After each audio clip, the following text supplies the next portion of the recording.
And this segment is proudly brought to you by Franco Trading Enterprise. Still phone prepare for you. This Christmas, it's all about Franco. Whatever gadget you're looking for, mobile phones, televisions, CCTV cameras, we still worry no more because we've got all of them covered for you.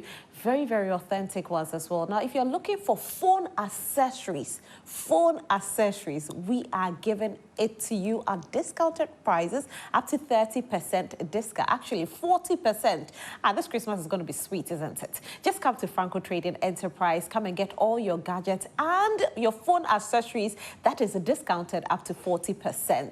Now, all you have to do is to visit any of our shops. You can pick the number on the screen, which is 026 642 338. You can pick that number, or you can visit our shops, or you can actually download the app on your phone to make things very, very simple. And the name of the app is Franco Trading App. Download it on your phone and you can order your gadget from the app. You can also visit our website, which is www.francotradingenterprise.com. Franco Trading Enterprise, still phone prepare for you.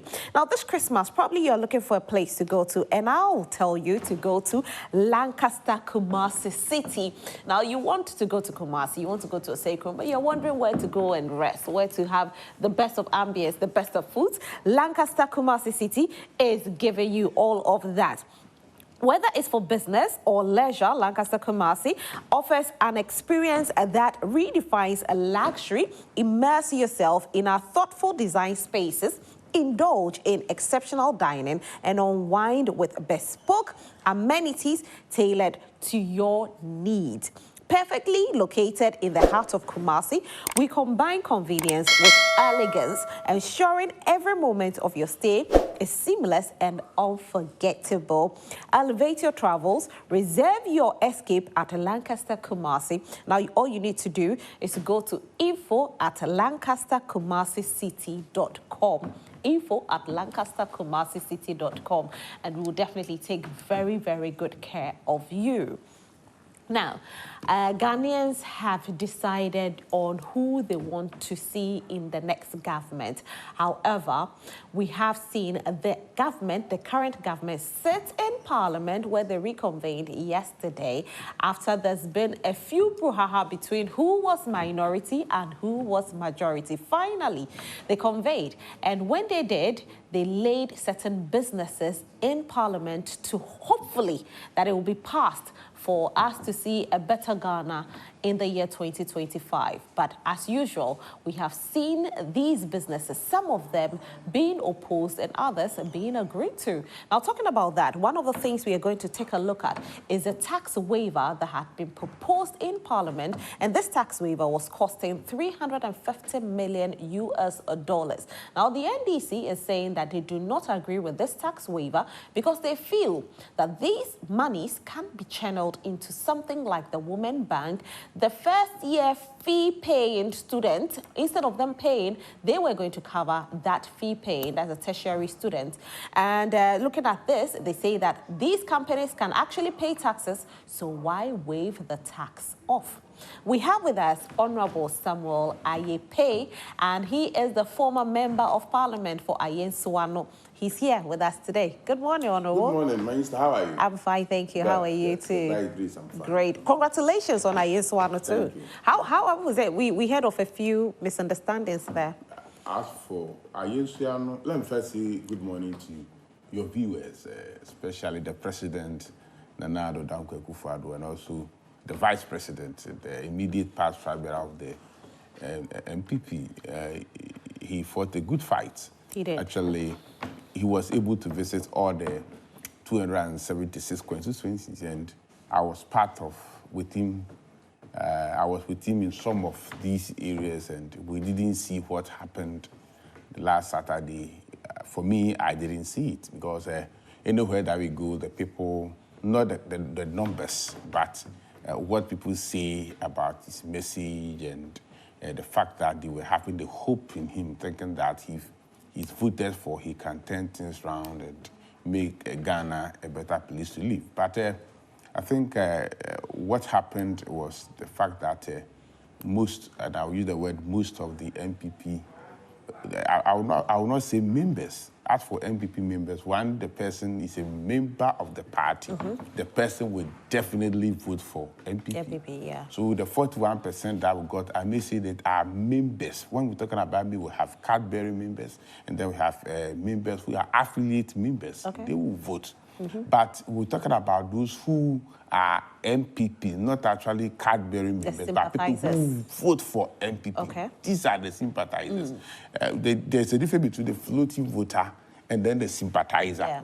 As for the floating voter, they don't sympathize with any party. They look at the issues and they vote accordingly. Yeah. But for sympathizers, they say, for me, I am NPP. Irrespective of what happened, I am NPP. But I think those people did not go to the polling station at all. Compare the figures that we had in 2020 as compared to 2024. Clearly, we see that the sympathizers who vote for NPP did not go to the polling station. The floating voters who add up to our sympathizers, those who went to the polling station also did not vote for us. And I think that has caused the sharp decrease of about 2.2 million voters. So I want to use this opportunity to appeal to all NPP members. We should be very, very modest in our criticization of the flag bearer, the campaign team, the president, the government. You see, my sister, we are going to use, we used Kufuor's legacy in 2008 campaign, in 2012 campaign, in 2016 campaign, and 2020 campaign. All these we mentioned achievements of former President Kufuor, and even in 2024, we talk about the Ghana card, we talk about national health insurance, we talk about some physical benefits that President Kufuor's administration was able to do for us.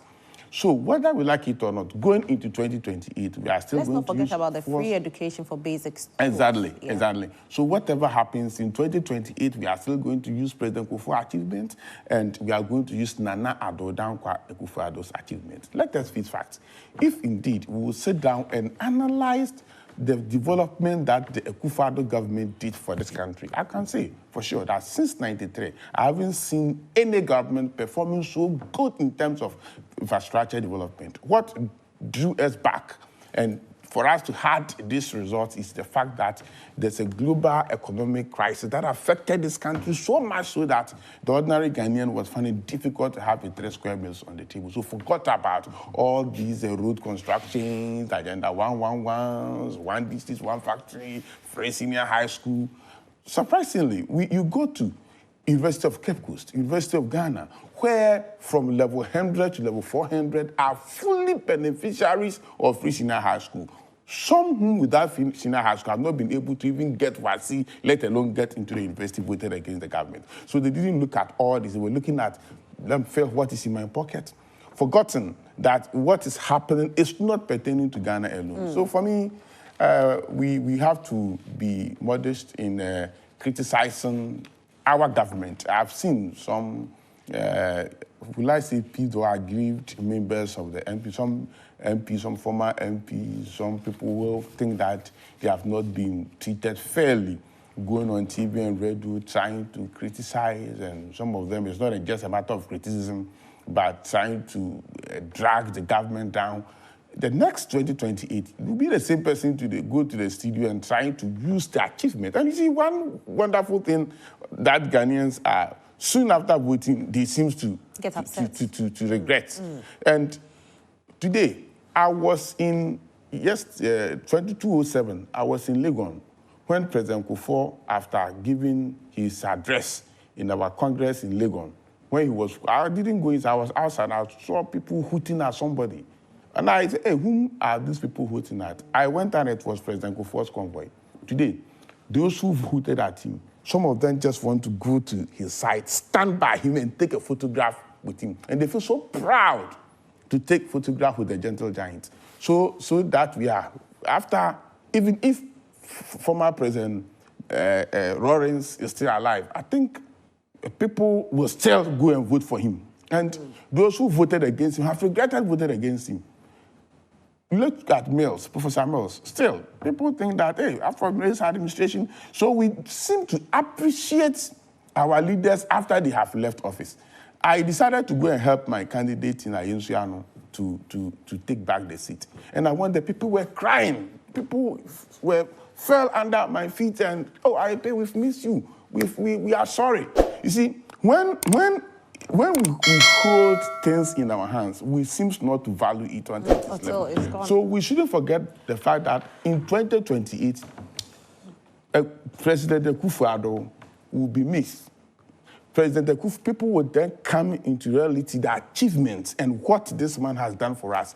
And that is the time that we in the NPP will use these achievements to campaign for our next candidate, irrespective of who is coming as our candidate. So those who are going on radio and TV, and look, for me, if I would say it, or if a committee has been set up for us to go into the committee and tell why we lost this election, personally, what this government, the Akufo-Addo government, has done to me, I don't think anybody in the party has treated so badly as I have been treated.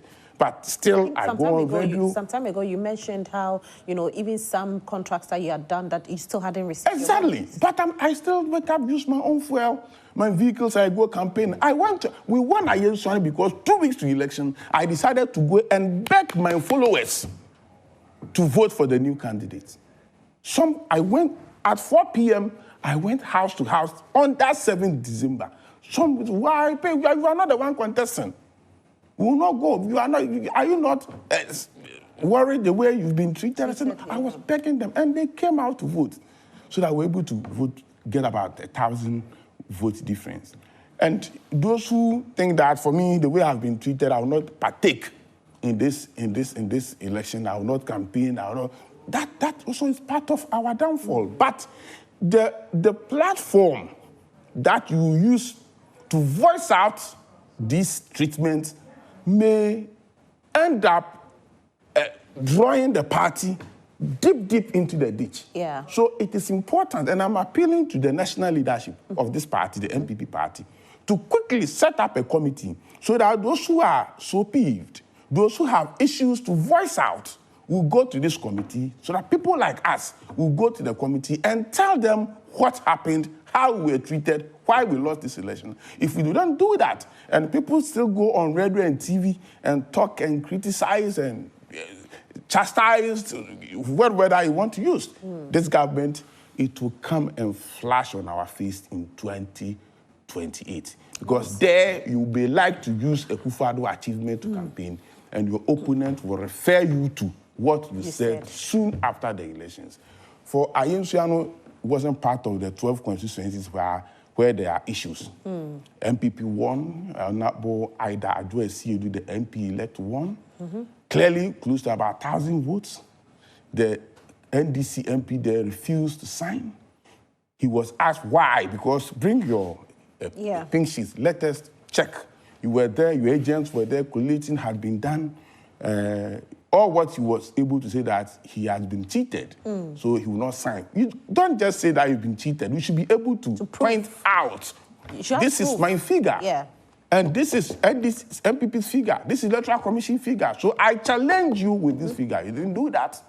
And then, per Supreme Court ruling, whether you sign the collation cease or not, if the Electoral Commission has a proof that a candidate has won, they have all the right to declare that candidate a winner. So that was done. The following day or 2 days after that, the NDC MP and his followers decided to demonstrate in Esubwe, where we have the Electoral Commission's office. Unfortunately, that is what I don't understand. Yeah. The declaration and the collation was done in Kota Senior High School, which is in Kota. But the Electoral Commission office is in Esubwe.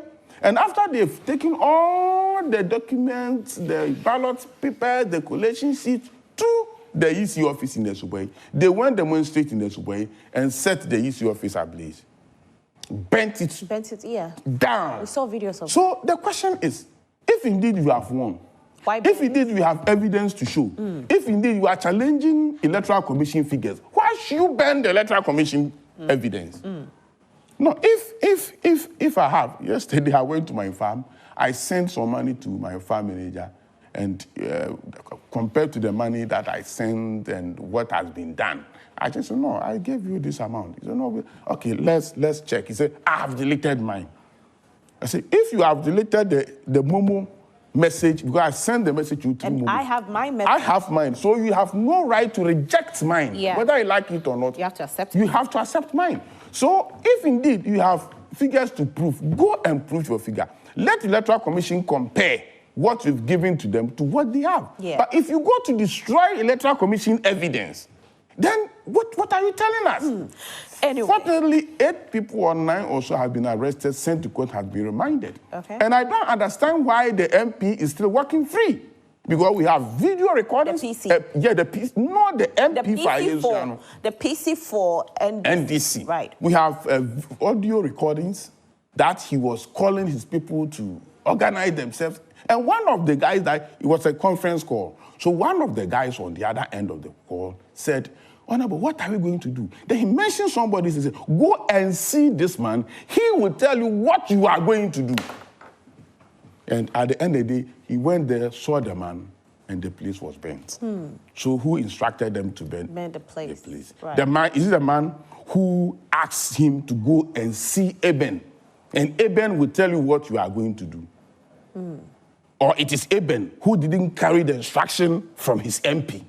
Let us further investigate. Because you cannot, we have 2012 records there. We had district in 2010. So the first election that we had in Ayeh-Paye, that record. All these records have been destroyed. Destroyed. 2012, 2016, 2020, 2024. Everything.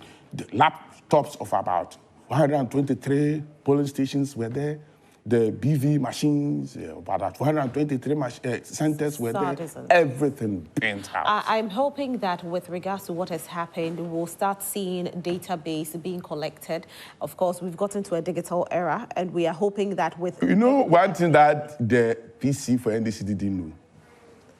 After the installation, they sent everything to Electoral Commission through internet. So if you go to their base in Accra, the records fantastic. are there. That's so. The records are there. But the properties they have destroyed. Or just like Honorable Ayeh-Paye is saying, investigations must commence, and of course, the people, the corporates must be brought to book. Exactly. Very important. Honorable, I think one thing that I wanted to ask before we go to our topic is to do with the over 5 million students, beneficiaries of the free SHS. School was on vacation. Obviously, we were expecting that since they had benefited from this, we'll see the votes going in the favor of the NPP because these are beneficiaries. But it didn't seem... Yeah, I mentioned that in my intro. I said even the universities where we have benefited. But somebody said it, the NPP party and the government will soon set up a committee to investigate, technically find out what happened. Okay. But somebody said something that I tend to agree with him, that most of these children or students were not the one paying the school fees that was absorbed by government, but their parents. So the parents feel the relief, but the students didn't. And because of the free, the numbers were so high. So the initial implementation, you may have some challenges like food, like supplies and other things may not be as perfect as we used to have a smaller number that pays school fees. So these challenges, those who feel the challenges are not the parents who have been relieved of the burden of school fees, but rather the students who are in the school. So I think these are some of the factors. And the good news is that people who did not vote for the NPP did not vote for the NDC either. Rather, they decided to stay at home. Right. So when we go back, do our corrections, go and beg them. That's one thing I want my party NPP to note. Sorry, then we'll move on quickly. Yes, please, don't worry. If you look at the constituencies where PCs and other stakeholders in the constituency move to the House, begging people to come out and vote, like Ayeh-Paye, like Ayeh-Paye South, and other few areas that I know. Actually, you see the voter turnout is high in those areas. NPP was able to either win or retain those seats. Those who thought that it's usual, as usual, people will come and vote. After here is my stronghold. A typical example is Jamaica Benya, though it has not been declared. But I have lived in Taifa for 27 good years. And every elections, I know what happened. This time around, I did not see my candidate in my area. I did not see, even throughout the campaign period, I've been asking people, have you been seeing our candidate? I call him on phone trying to tell him that the campaign that I used to see in Domekwa Benya, it's not what I'm seeing now. I drive around and I see the NDCPC moving from one shop to the other, begging him to park his car, get out of the car, and go to one shop from the, Kwehus, they are Kwehus. Taifa is mainly Kwehus, and they are traders. So you go to the traders, go to their shop, talk to them, and then when you ask, have you been seeing your candidate? I'm talking about the NPP candidate. Say, hey, so I think those who know and are free with me. Oh, so why is Okwe Junior? This girl just came to pass. They were referring to the NDC candidate, and I think the campaign is down. I pray that at the end of the day he wins, and then when he wins, he's come and do his homework well. Next time, he should get out from his car, get into the people and talk to them. On several occasions, I saw NPP people having mini rallies, and as a member, a senior member of the party, and also a resident of the constituency, on few occasions, I go down to join. Okay. And I asked, where is your candidate? So he's not coming. I have to take the stage and talk to the people on his behalf. Wow. So he should up his game, definitely. Thank you very much, Honorable Samuel Ayeh-Paye, and he's a former member of Parliament for Ayin-Suano. Today he's our guest, and you can also join us on 055-157-5757, 055-157-5757. Now, we'll take a look at what happened in Parliament, but I just want to read what the newspapers are saying, and then we delve into our topic. So I'll start with the Economy Times newspaper. The Economy Times: fiscal consolidation in Ghana, others to gain focus in 2025. Fitch Solutions says so. ADI proposes swift implementation of e-cash rewards, and resetting Ghana's economy, severe measures expected amidst IMF program review concerns. That'll be it for the Economy Times newspaper. The next newspaper is the Daily Dispatch newspaper. Do not be too happy about NPP's defeat. Ghanaians will measure us with same yardstick. This coming from Mahama to the NDC. You are about to experience what NDC went through in 2016. Alex Mould to NPP. Dampari security arrangements saved Ghana, Ohene Into says so.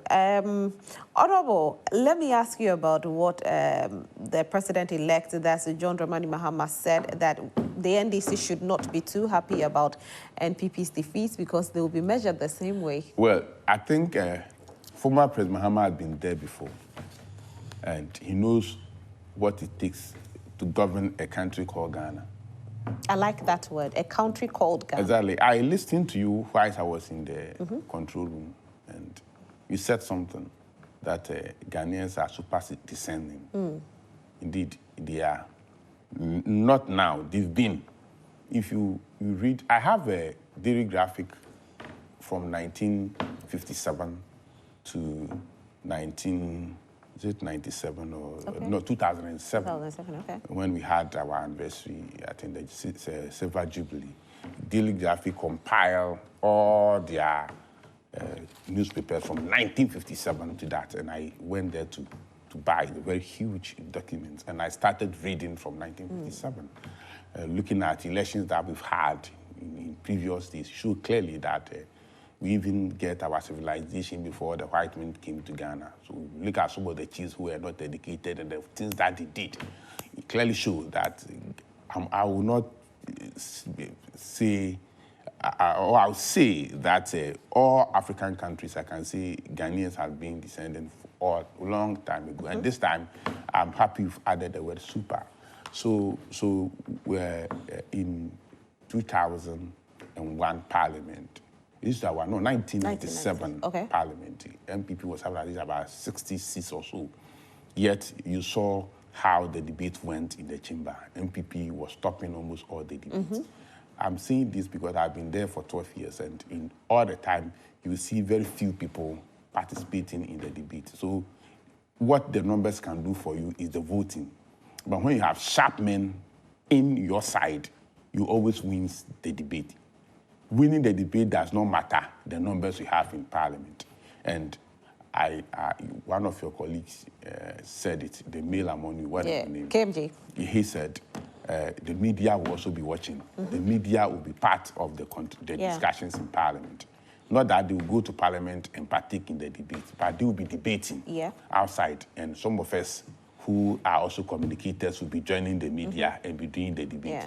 So what the numbers can do for NDC is the voting, not the debate. Yeah. Provided the 90 or so MPs that we are going to have on our side is going to be up in their games and do proper, learn the parliamentary proceedings and talk. They shouldn't bother about the grammar.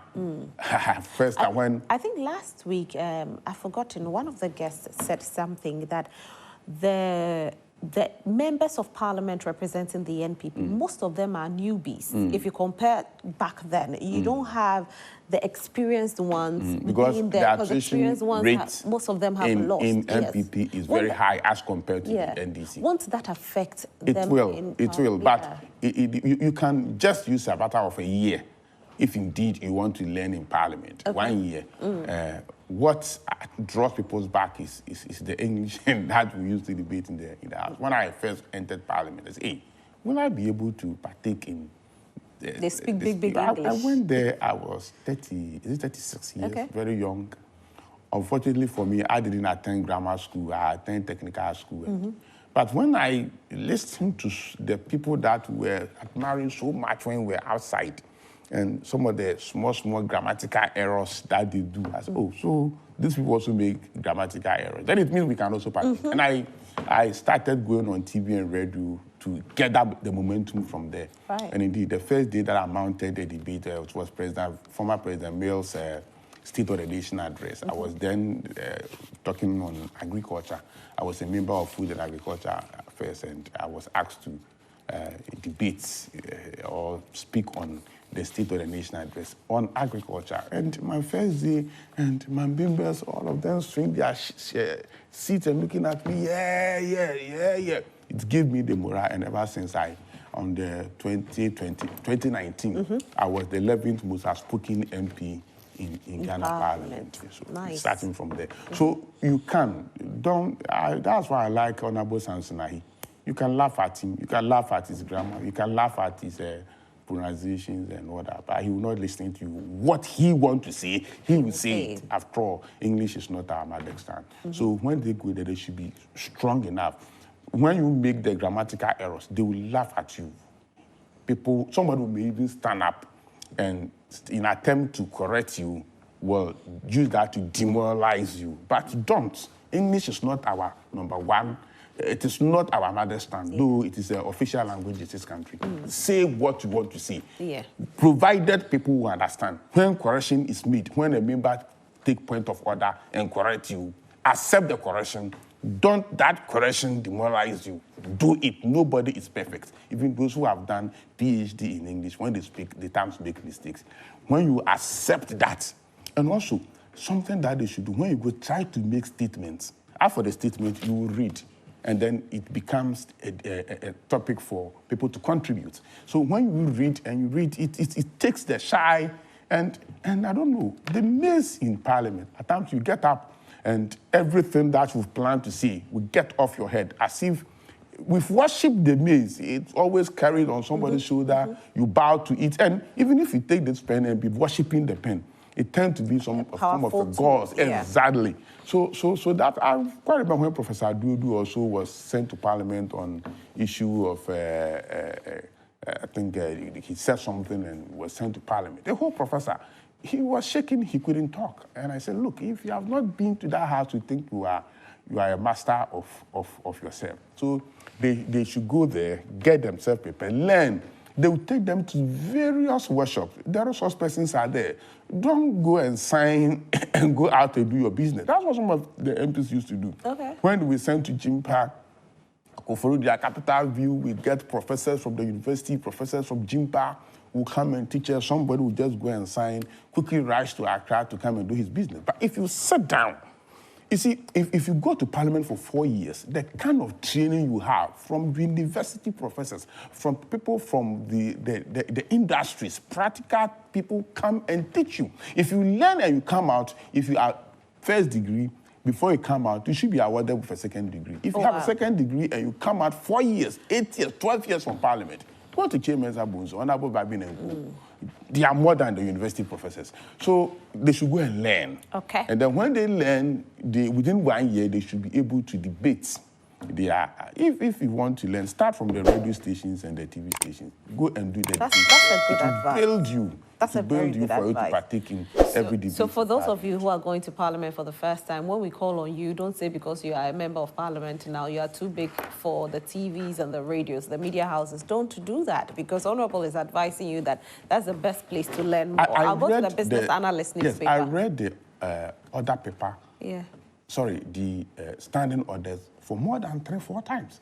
Keep on reading it. The Constitution. You should be able to, because somebody, if you don't know what is in the order paper, even when you are doing the writing, somebody can shout to you, sit down. A member from the opposite side will shout, sit down. Meanwhile, the standing order says clearly that the only person who can ask you to resume your seat while on your feet talking is the speaker. If you don't know, and a senior member from the other end shout, when he sees that you are making sense, he can shout, sit down. If you don't take time, he will sit down. Okay. So learn as you are going to Parliament. I'll do the business analyst newspaper next. City makes gains. City is making gains, finally. So if you want to go and get some monies now, this is the right time for you to do so. For the businessmen and businesswomen out there, I think there's a time for you to benefit. ECG's 32% losses on sustainable Mahama bemoans. How do you finance your Nkoko Nkete after promising huge tax reductions? After your marking, quizzes, NDC. Government records 19.75% oversubscription of Treasury bills, and government financing needs to remain elevated. 2-year bond to be issued in 02 since DDEP, says IMF. And our final newspaper is the Daily Graphic newspaper. The Daily Graphic. President-elect Mahama outlines top priorities. Ketasco concerned about Category B classification. Of course, they are doing so well now, so why are you putting them in Category B? I think that they should be in Category A. I do agree with them on this one. Miriam Bona named 2024 Best Nurse and Midwife, and the banner headline is, yesterday in Parliament, majority minority tussle over $350 million tax waivers. Now, on that note, I want us to go to Parliament, take a look at what happened in Parliament with regards to the $350 million tax waiver that was debated in Parliament yesterday, and this is our main topic for today. You can send your messages on this particular issue. You can send it to us on 055-157-5757, 055-157-5757. Take a look at the video. Parliament having resumed, there is now major controversy on the number of business or the key business that the government side is seeking to push through. Tax waivers, loans, and other businesses are at the risk of suffering, with the NDC minority serving notice it will not allow those businesses to go through because they insist those businesses must be put on hold for the future John Dramani Mahama government to come and look at it. This is a transition. We should allow the next government to make that determination. But anything that will seek to benefit all of us, and all of us agree to, we will support that, like bills, lawmaking. But those loan agreements and the likes of, leases and all, must wait for the next government to make that determination. Dr. Kessel Atuforsin brought this issue back on the floor, alleging again government plan to buy some ships for Ghana's Navy at a cost of 140 million euros, something they describe as unacceptable. Before us, they are proposing to buy ships worth 140 million euros at this time. Mr. Speaker, it is very wrong for a government that is leaving office in 3 weeks, to commit 140 million euros. Samuel Okujeto Ablakwa, MP for North Tongue, has also been reiterating his side stance on some of these businesses that the NPP side want to push through, saying that it is completely unacceptable. A tall list, over 40 tax waivers, Mr. Speaker, and this will have serious fiscal implications for the next government. I mean, why do you want to saddle the next government with these huge revenue losses when you have been roundly rejected at the polls. But the 2024 running mates for the NPP, Dr. Matthew Opoku Prempeh, says these government business must go through or no business should be done with the exception of the budget. Mr. Speaker, I also don't believe that we are going to sit here and pick and choose. If we are not going to, and we are left with only 1 or 2 items, let's do those 1 or 2 items and leave the incoming government with a free hand to operate as they want. But what has been agreed, vote on expenditure for the first quarter of next year and other matters that we all agree to. Let's do that, and we can rise in 2-3 days. Majority Leader Alexander Afenyo-Markin has been appealing to his NDC colleagues to come to the table on some of these businesses. For me, if members have new issues to deal with, we can deal with them. But let us adopt the report without any condition. And then we can take other matters up. That's what I want to suggest to the House. Ultimately, the Speaker of Parliament, Alban Bagbin, has issued some directives on them. Some of the businesses, he says, he will allow for them to be transacted. For some, he says, those must be left to the incoming government, while he says for some, it is simply not attainable because of the time frame that the 8th Parliament has before it expires. In the next 1 week, Parliament is going to sit on all these key businesses. It is left to be seen if the NPP side will press to get these businesses done or will wait for the next government to take them over. But the NDC are preparing to take over in the next Parliament as the majority with more than 2/3, and they say that this victory signals that the Ghanaian people simply have little tolerance for bad governance. Reporting for Joy News, Kweku Asante, Parliament House, Accra. So this is what happened in Parliament yesterday. Of course, we've seen the NDC stand their grounds that they were not going to allow some businesses to be passed in Parliament. Now, the main thing that we are talking about is the $350 million tax waiver that they claim that this particular money can be used to help in building Ghana, building the Women's Bank, using it to pay the free tertiary fees for the first-year students that are supposed to go to school. Now, they say that the companies are crony companies, and these companies can also go ahead and afford the taxes. So why waive these taxes off when Ghana can actually benefit off this? Honorable, your take on that? Yeah, for me, my understanding and my position on tax waiver seems to be different from how people understand tax waiving. And I've been saying it and nobody seems to understand my position. Government went 100 of this phone for Ministry of Communication, and the supplier says this is $1,000 per phone, but tax on it is $200. So government, I'm giving this to you at $1,200. So government ought to pay $1,200 per this phone. And government says, I don't have $1,200. I have $1,000. Then if you have $1,000, the tax on it comes to you, the government. So take off the tax and let me give it to you at $1,000. So government takes off the tax that should have come from government anyway. And then government buys the thing at $1,000. But the law says that government can sit in its Jubilee House and take off the $200, send it to Parliament to approve it for you. And Ghanaians, we don't want to understand. Meanwhile, maybe this phone, Côte d'Ivoire want it at $1,200. So if you not take the tax off and buy it, Côte d'Ivoire is prepared to pay $1,200. So I'm going to Côte d'Ivoire.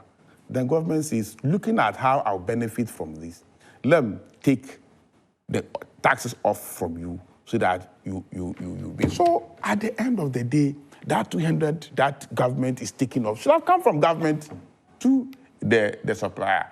So it's the same government money. For instance, I've read some of the companies that are supposed to benefit from this tax waiver. There's a company, Transformer Ghana, Sites Transformer also. You know what they do?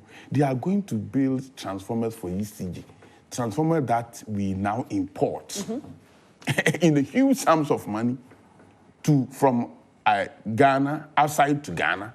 We are going to manufacture it here. And this company says that, yes, we've established here in Ghana under the one district, one factory. And we are going to manufacture the transformers here. Now the electric cables are manufactured in Ghana, most of them. The durable ones are made in Ghana. And now if we call an electrician to get 2 cables in your house, they said, I don't want to mention any brand name here, but they tell you this made in Ghana, though expensive, but it's the most durable. And indeed, if you want durability, you go for those products. So also we can get up one day and say our transformers are more durable than that being imported into the country. Who knows, countries like Cote d'Ivoire, Burkina Faso, Nigeria may end up buying the transformers for us. And when it happens like that, it's going to create jobs. It's going to give foreign earnings. So when these tax waivers are brought in, business committee sits on it. Before they agree for, you must make analysis to show to the business committee that indeed, if we waive 100 million off this factory for them to operate, what the country will benefit will be more than 100 million. That if we can't prove that to the committee... Like, example is creation of jobs. Creation of jobs. Okay. And then income tax that employees will pay to government. Okay. 3, will you be exporting some of your product? What contributing will that make to our local currency? Will it make our city strong? Will government buy some of this product? At what rate? What do we think government can... So these things are done. Proper statistics is made before the approval. But we know politicians, as usual, you sit at a business committee, you request for this, we have a term for it, I've forgotten, this is value for money audits also is done. It is brought to you, you read it, you see that, oh, we waive 100 million tax, and then $100 million tax, and then we get about 500 million in return in the long term. Yeah. You have understood. Then you come and sit before the cameras and pretend tax waiving is evil. They are not. Look, I was a member of the transport committee when MPS, Temaport, concession was brought. Tax waiving alone was about 820 for 35 years. Whilst the project is about $1.5 billion. And some of us raise an issue. Why can't we go for a loan and build the ports for ourselves, and then we give it to the MPS to operate it? It makes sense. But then Cote d'Ivoire was on standby. They are prepared to offer these tax waivers and blah, blah, blah, and get it. So we said, now, if we track these people, they may go to, they are investors. They can decide to send their money to wherever they want. So we give them the approval with about 830 million tax waiver, and they went away, got in the company done. It got to a point, the bigger vessels that cannot land in Nigeria, in Cote d'Ivoire, because NPS port is deeper. Yeah. We're all landing in Ghana. In Ghana. So and then they take smaller vessels to pick their containers or their boxes to their countries. And when they do that, the longer the ship stays at your coast, you take money daily. So at a point in time, Ghana Maritime Authority was making huge profits. I think 3 years ago, they returned about $98 million to government chest. And then Ghana Port and Harbour Authority was also taking rents and all that, jobs that were created. So yes, you may point out some mistakes and some personal interests in this 350 million tax waiving, but it's not as bad as we present. I've sat, if you're a member of parliament, whether you're a member of a committee or not, you can decide to sit in the committee's meeting or observing. I've sat in finance committee meeting. There were some cases where referral is made between finance committee and then the leadership of Roads and Transport Committee, of which I've sat in several. And we've made this analysis. Clearly, you could see that, yes, it is not money lost. The money that should have come from government in a way. And government says that to give you a firm start, let us, for the next 2 years, waive this tax for you. Let us wait for the next 5 years, waive this tax for you. This tax waivers is not permanently, it's not forever. After all. It's for a period. It's a period. No, but so let me take you to what Honorable Samuel Okudzeto-Ablakwa said yesterday. He said that these monies can actually be used to cover the Women's Bank. These monies can be used... If you cut your tongue and chew it back, you haven't chewed any meat. The fact is that the money should come to government, But have you looked at the benefits? You want the money to go and use the women banking, is that not it? What about if you use the money for that company that says, I want waiver. If you don't give me the waiver, I can't operate. If you don't give me the waiver, I'm going to the other country.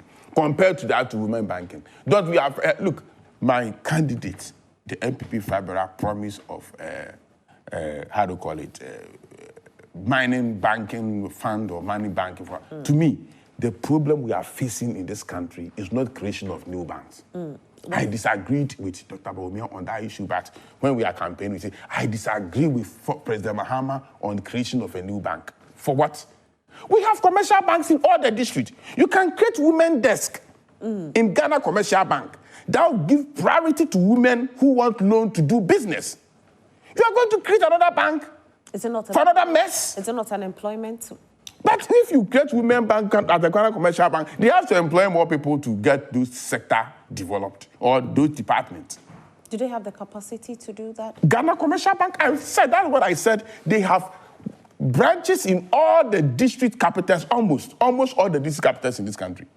So capacity for what? Ghana Commercial Bank, they don't have capacity to create. Look, go to create AFSA. Employment space. If they did, why have they? No, what I'm saying is that when you say commercial bank, instead of creating a new bank, you are already an established bank with branches in almost all the districts in this country. Right. I want you to give priority to women. So create a department, create a desk within your bank, and I'm giving you these funds. Put it in your bank, and anytime women comes to your bank, or you, the government, will direct women to go to those banks that you select. Ghana Commercial Bank, maybe AFSA, maybe EcoBank, and say that this is a fund that I'm giving to this bank. If a woman comes with this criteria, look at it and give them maybe interest-free or a lesser interest. So it becomes women-specific department or desk in the bank. Now you are going to establish a new bank. With how long will it even take? With physical structures, I'm talking about the banking halls and all that. Whilst we have existing banks, NIB is there, it's government bank. Ghana Commercial Bank, EcoBank is there. You can give a fund to these banks and say that this is specially for women. So then let's look at the funds that we are going to, if we're going to give it even to these banks. These are the monies they are talking about, the 350 million tax waiver, that they're saying we can use this money to invest in that sector. It is not a money that's, I don't know how to describe it, but the fact is that it is also going to generate income. This 350 million, if you give it as a waiver to the companies that are supposed to pay to government, it's going to strengthen the companies. It is going to create employment. It is going to let them do more export. It is going to reduce importation into this country. Have you compared these benefits as the investment you want this money to make in women banking? Or giving it to banks to give it as loan to women? Have you compared the two? So for me, I think those who are criticizing this are just doing it for the cameras. Right. But not necessarily in their hearts. They think that this money is going waste. No. It's the money that when it's given to the companies or when the companies are relieved of this, it grows them. Look, at times when I'm driving from my constituency early morning to Accra, and I see people at Amasaman, Pokuase, Adafise, waiting for vehicles to come and pick them. And I said, we have Metro Mass Transit. When I was a chairman for Roads and Transport Committee, the MD for Metro Mass Transit and myself, we sat down and make proper case in Parliament that we buy fuel and lubricant from Goyle. The tax and levy component alone is about 46%. So talk to Goyle, give us tax waiver. So the products that Goyle will give us will not pay that how do you call it, 46% levies and taxes on it. When we did the analysis, Metro Mass will have saved 30% of its operational cost 30%. When that waiver is given. We tried and tried and tried. We didn't get the waiver. Today, go and see people standing there. Somebody may say that, hey, when we waive metro mass of 46% of the fuel they buy from Guel, it is this amount. Have you compared the amount to the man-hour wasted with people standing by the road not getting vehicles to work? Have you compared that? If you do the comparison carefully, you could see. I'm talking about the Circle Amasaman corridor. Have you thought about Accra, Ashaman, Tema corridor? Have you talked about Kaswa, Accra, Kaswa, Widiba corridor? When you put all together, you could see that, oh, it is cheaper to give this waiver to Metro Mass, get some intra-city buses on the road to reduce wasted man-hour in this country. So at times, they said this, oh, yeah, these NDC MPs, they are doing well. They are saving the country of $350 million. You haven't sat down to see the benefits government is going to get. Within 5 years, people that they will employ, income tax that they will pay, foreign exchange that will come into this country, reduction of importation of transformers. Oh, no, but let me ask you first. Now, we talk about these things, okay? But the question here is that even our own, we are killing it. We have our local businesses that we have killed. We take a look at, you know, some companies where the Thai company will have it again. People are saying that when are we I'll not let you end. Look at the beneficiary companies. Okay. Most of them, BS plus, you know what they do? They produce the iron rods. Now, if you go and buy iron rods, they ask you, you want the local one or the imported one? And then somebody will whisper in you, yes, buy the local one, the steel bender. But the local ones are of good quality.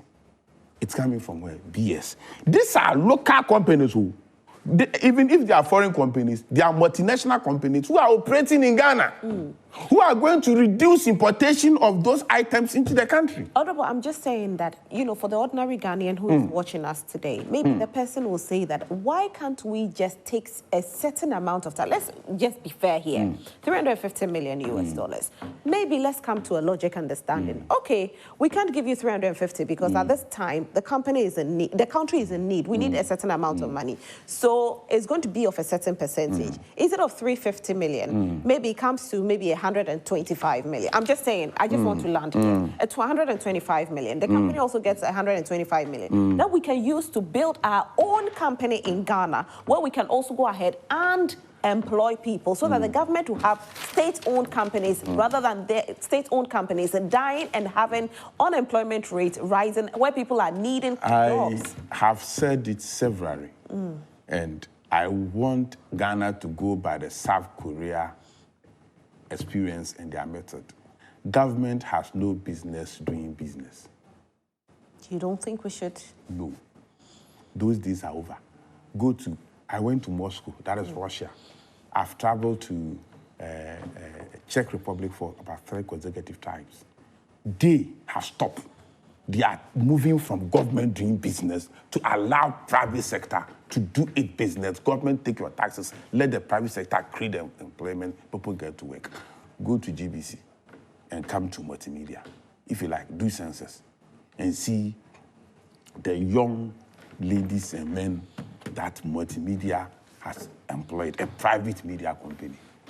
And I don't know who does the interview and the specs of the HR and the beautiful women he employs into this company. So let us don't go and saddle ourselves with government. If I have to have my wish, when power comes, dynamic changes, but I was promised the transport ministerial position. The first thing I have promised the cabinet to consider was to convert Metro Mass into a 100% private-owned company. Really? Yes. Give it to a private company. Support a private company with subsidy. And people standing on the roadside looking for vehicles stop. And traffic congestion. Why can't the government just manage the company? Why can't the government do it? What is it that government has no business doing business? Because we saw anywhere in this world where private sector is engine of growth, it's been so successful. Go to the United States of America, go to the United Kingdom, go to France, Europe, and other countries, go to Germany. How many companies in Germany is owned by the government? Even in UK, now they are trying to give authorities like DVLA and other things to private sector. All government does is the monitoring. You do the monitoring allowed. Even in Ghana, I pushed when I was chairman for transport in Parliament. DVLA started. I used to work with DVLA. Is there Honorable Joe Siwus, who was the CEO for DVLA. He started giving these private garages to operate so that at the end of the day, DVLA would only monitor those private institutions to work under them. So that is, and today DVLA is doing, the only thing they have now is licensing, that is testing and awarding license to drivers. And even I suggest that that portion of DVLA should also be given to a private sector. Engage these driving schools to test the drivers, bring the report, then you award the license. You see, so for me, the way to go now is not government. We can build a factory. Safco, that's what they did. Hyundai, another Samsung, were built by the state and given to private sector, where can pay for. The last time we took a loan of 2.5 billion cedis, and I lent that $100 million, sorry, $2.5 billion, and I lent that $100 million could build a factory. I said, hey, that means we could have built hundreds of that factories and give it to the private sector. I said, look, take it. We've built this factory at a cost of $100 million. Operate and pay our $100 million to them with interest. Okay. And Ghana will go high. That is why Dr. Bawumia said that, look, even building a school buildings, he was going to give it to a private sector to do. And I will appeal to President Mahama to reconsider some of the things Dr. Bawumia mentioned. A typical example of it is that go to University of Ghana. When school reopen, they don't have hostels to live in. So why can't you give the land at the university to the private sector? To build a hostel, then I will rent. Government will rent those things and give it to the students. All right. Okay. So if you're going to Kumasi this festive season, let me tell you the best place to go and rest is Lancaster Kumasi City. The best place, the best place. Whether it's for business or for leisure, Lancaster Kumasi City offers an experience that redefines luxury. Immerse yourself in our thoughtfully designed spaces, indulge in exceptional dining, and unwind with bespoke amenities tailored to your needs. Perfectly located in the heart of Kumasi, we combine convenience with elegance, ensuring every moment of your stay is seamless and unforgettable. Elevate your travels. Reserve your escape at Lancaster Kumasi City today, and this is how you do it. You go to info@lancasterkumasicity.com. And I'll say that I have been to Lancaster Kumasi City and I enjoy their meals so much. Their rooms are so neat. You know, you can go to some hotels and there are bed bugs. You can even see cockroaches. Sometimes the bed sheets are torn and all. That is not so at Lancaster Kumasi City. Lancaster Kumasi City gives you luxury. It's an experience. It's not just you going and coming out of the place. You experience the place. So when you go to Kumasi, the only place to go to is Lancaster Kumasi City. Now, a very big thank you to Franco Trading Enterprise for always having our back. Whatever gadgets you are looking for, make sure you go to Franco Trading Enterprise for your gadgets. Whether mobile phones, television sets, CCTV cameras, Franco Trading Enterprise has got you covered. Now, you can actually download the app on your phone, which is Franco Trading app, or you visit our website, www.francotradingenterprise.com, for further inquiries. Franco Trading Enterprise, still and still, phone Ayeh-Paye. And guess what we are doing? We are offering a discount of up to 40% on phone accessories. So is it the phone case you want? Is it the screen protector that you want? Is it all these accessories that are hanging? You know, the ladies, they like all these phone accessories. Don't worry, because we've got you covered with up to 40% discount on all the phone accessories. So come to us today, or you can visit our website, like I said, www.francotradingenterprise.com. Franco Trading Enterprise, still and still, phone Ayeh-Paye. It's time for me to read your messages. You can still go ahead and send your messages to us on 055-157-5757, 1575757. Okay, so this one says, good morning, Sister Rose. The explanation of tax waiver by your guest is problematic. Don't forget the education aspects of the media. Tax is waived for specific period or amount, either to motivate the company or give the company the opportunity to turn around financially. Government will do that if the survival or activities of the company is so important to the state. Let us not forget, even though tax waiver can create employment, it also starves the state due to its revenue for development. Kumbal James. Kumbal, I think this is the same thing that Honorable Ayeh-Paye said. Probably there's just some changing of words here.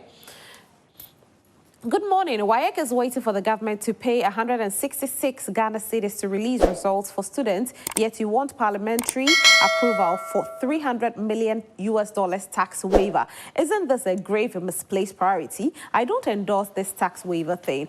Could be manipulated to someone pecuniary advantage. Idrisu Nima says so.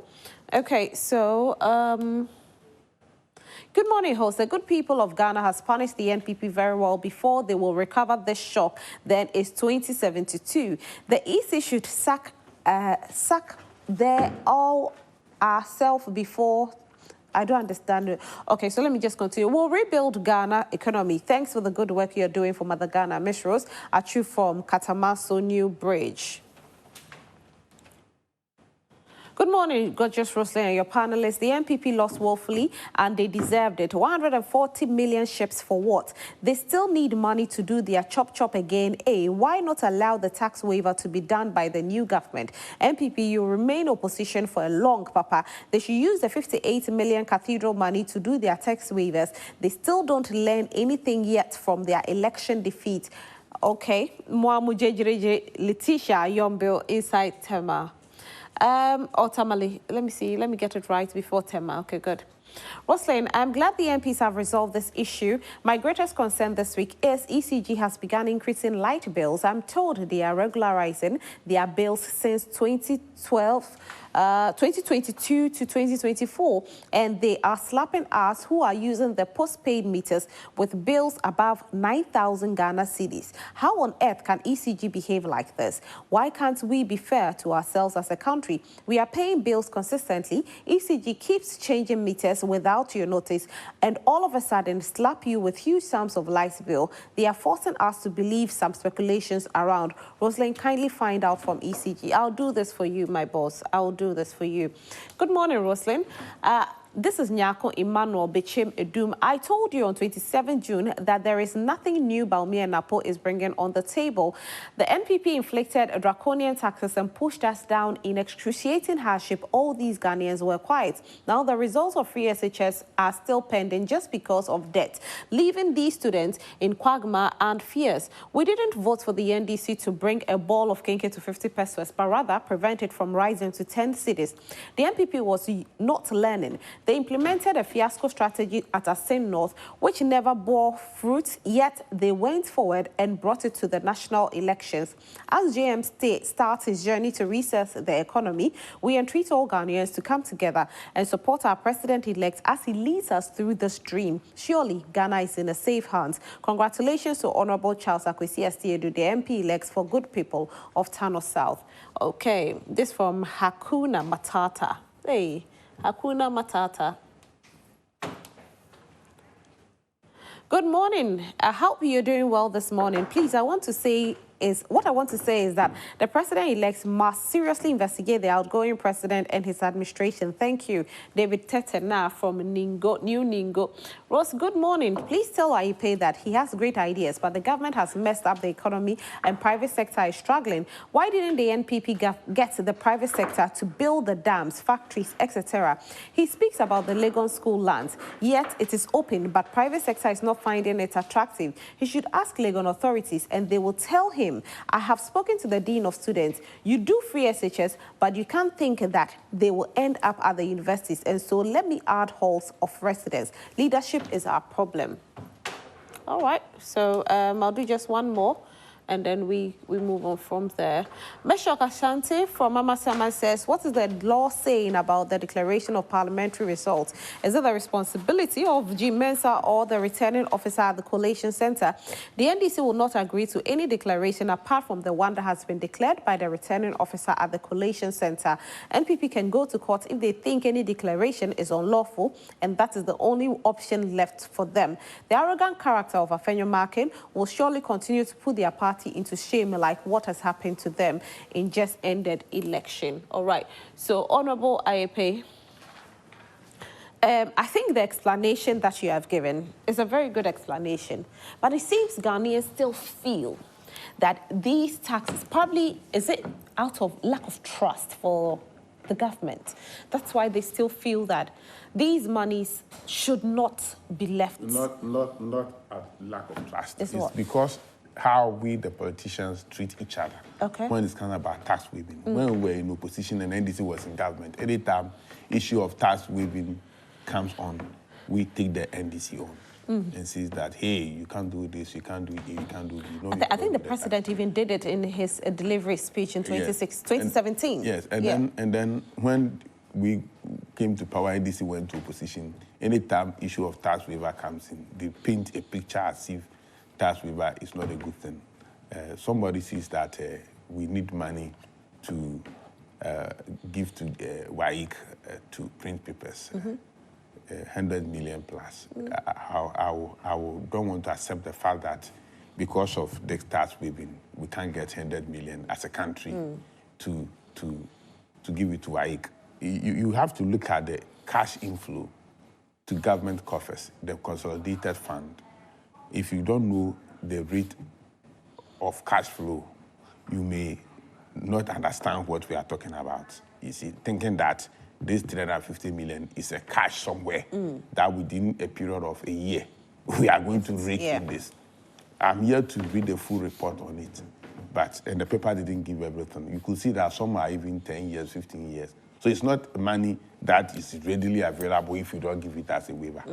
And if you look at a tall list of companies, I don't understand why the government and those in charge of this is one factory should wait and compile all this tall list about 40 companies, 46 companies before you bring it for approval. You should have done it in bits, in which somebody will see about $100 million.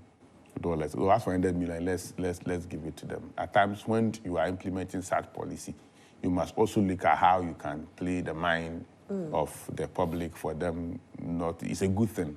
But when you sum up the money, 350 million, you see, remember when we said $820 million to MPS. Some of us were, but after reading, we found out that it was for 35 years. So don't think that within 1 year we are giving $850 million to MPS. It's for 35 years. And after 35 years, the company comes back to Ghana, to the state, and we can decide to give it to MPS to operate for a fee. So some of these things, if you are outside parliament, if you are outside government, and the opposition want to get your sympathy and get your vote, may say certain things, and you sit back and say, hey, these people are wicked. But when you get in there, if I happen to be in the shoes of the NDC in Parliament, I would never oppose any of the things that NPP sent to Parliament quite recently when they resumed. Because these are going to endure to the benefit of the NDC. Because don't forget that 7th January we are handing over. And some of the disbursement and benefits will come after maybe 3-6 months. Maybe they take a look at it and they realize that they won't benefit from it. And that's they why are trying to paint a picture for Ghanaians to see that they are angels. And then NPP is next to Satan. That is exactly what they are trying to do. So if they'll benefit from it, why will they oppose it? Because the benefits will definitely let them gain more votes. Let me tell you, they run all this commentary for people to see. At the end of the day, they will allow it to pass. These are commentaries in Parliament. You run commentary, you run out quickly.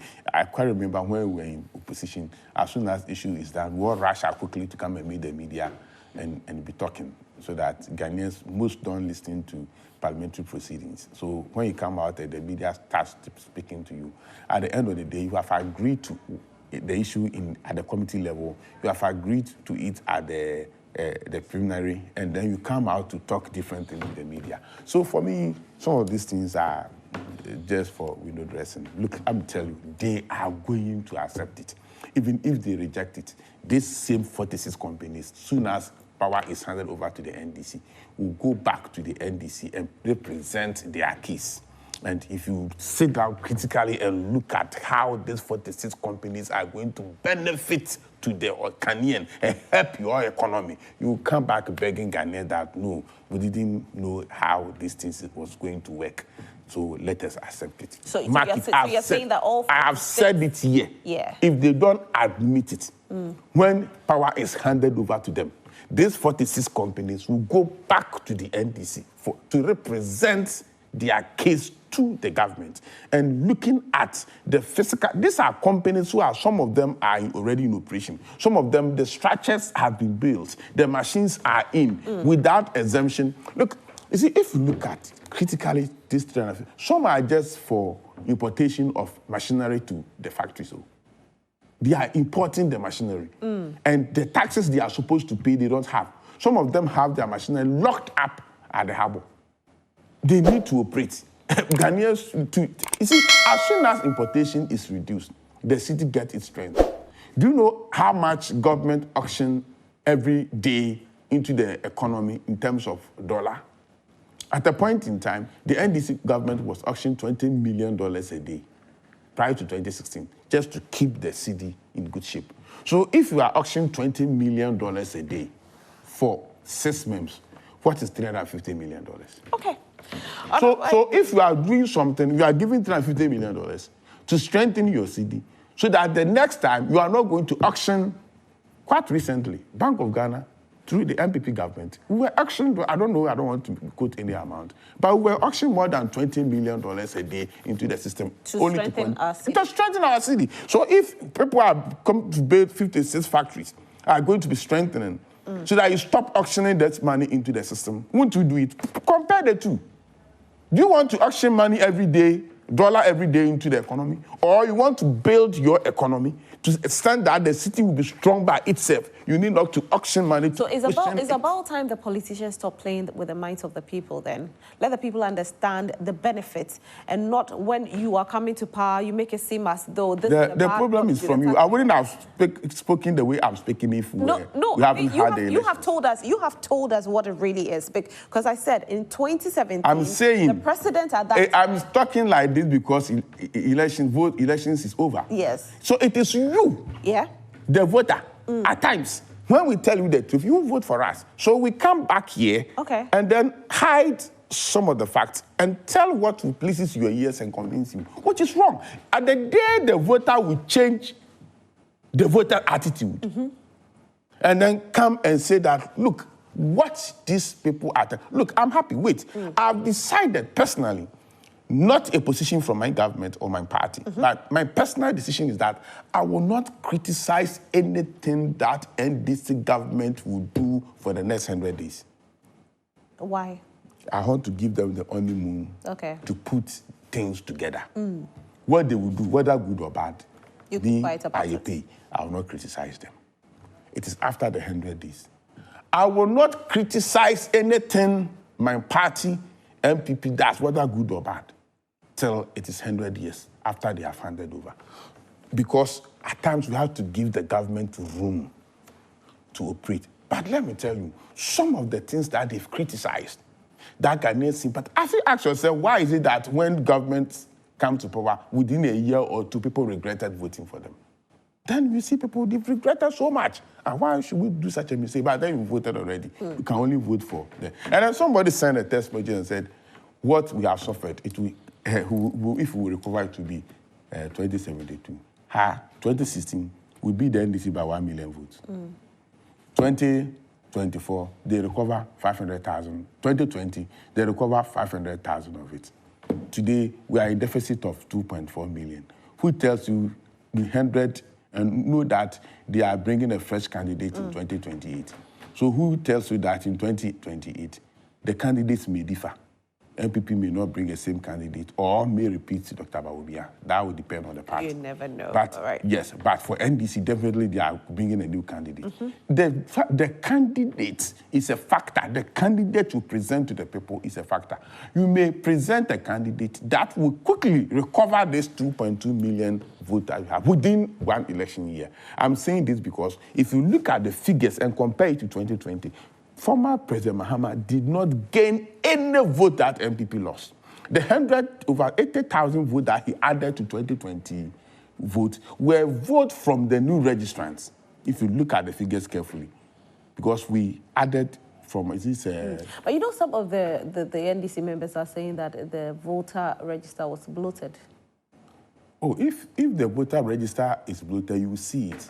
Because when I wake up in the morning, the usual queues, the queue that you see in the various voting center, I didn't see them in my area. I wasn't in Accra though, but the information we have in Accra is that people didn't go out to vote. So if you say it is bloated, what happens that you have got your 6 million, usual 6 million, and then people did not get it, usual 6 million. So whether it is bloated or not, let's wait and 2028. We'll all see what happens. All right, boy, thank you so much for being here today. We are very welcome.